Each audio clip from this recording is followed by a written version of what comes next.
Bonjour et bienvenue à tous sur l'Éco c'est clair, votre chaîne YouTube de démystification de l'économie. Dans cette vidéo, nous allons parler de l'équilibre du marché. Donc l'équilibre du marché se définit tout simplement comme l'égalité entre l'offre et la demande, soit l'égalité des quantités offertes et des quantités demandées. Donc comme on peut le voir ici, avec la petite croix rouge qui se tient au milieu entre le croisement entre l'offre et la demande, ce qui nous donnera un prix d'équilibre, PE, et une quantité d'équilibre, QE. Sur ce marché, on peut voir qu'il n'y a qu'un seul prix d'équilibre et une seule quantité d'équilibre. Mais il peut se passer des fois qu'il y a des déséquilibres. Donc par exemple que le prix est supérieur au prix d'équilibre. Donc par exemple c'est le cas en P1. Donc si le prix est supérieur au prix d'équilibre, alors ça veut dire que l'offre est supérieure à la demande, comme on peut voir ici. L'offre étant supérieure à la demande, les quantités étant plus importantes, les quantités offertes étant plus importantes que les quantités demandées. Donc alors, ça veut dire que l'offre va être excédentaire. Les forces du marché vont alors intervenir de façon à faire baisser le prix jusqu'au moment où le prix atteint à nouveau son prix d'équilibre, parce qu'en ce moment-là, il y a beaucoup trop d'offres, donc les prix vont baisser.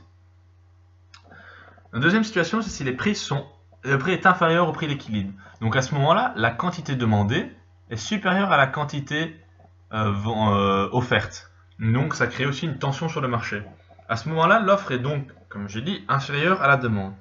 Donc la demande étant excédentaire, le consommateur est prêt à payer ce prix supplémentaire pour obtenir le bien, parce que tous les consommateurs n'auront pas de bien. Donc ça va continuer à faire pousser le prix à la hausse jusqu'à temps qu'il atteigne son prix d'équilibre pour que le marché se calme.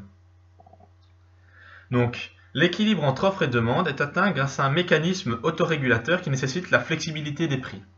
Si cette condition n'est pas remplie, on observe par exemple la formation de stocks, si l'offre est supérieure à la demande, ou des files d'attente si la demande est supérieure à l'offre, qui indique que le marché n'est pas à l'équilibre. Donc un exemple de marché en déséquilibre étant le taux de chômage, avec l'offre excédentaire sur le marché du travail s'il y a un salaire minimum, parce que ça ne permet pas que les salaires puissent aller au prix d'équilibre, l'offre de travail étant la demande des travailleurs, et non pas la demande étant émanant des entreprises et l'offre émanant des travailleurs, l'offre étant excédentaire si le salaire minimum est trop élevé.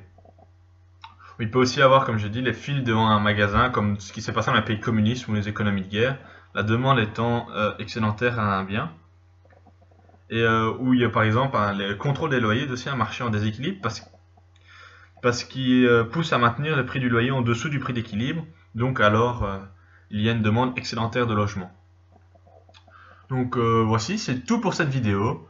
Si vous avez des questions ou remarques, n'hésitez pas à les mettre dans les commentaires, et à bientôt dans une prochaine vidéo.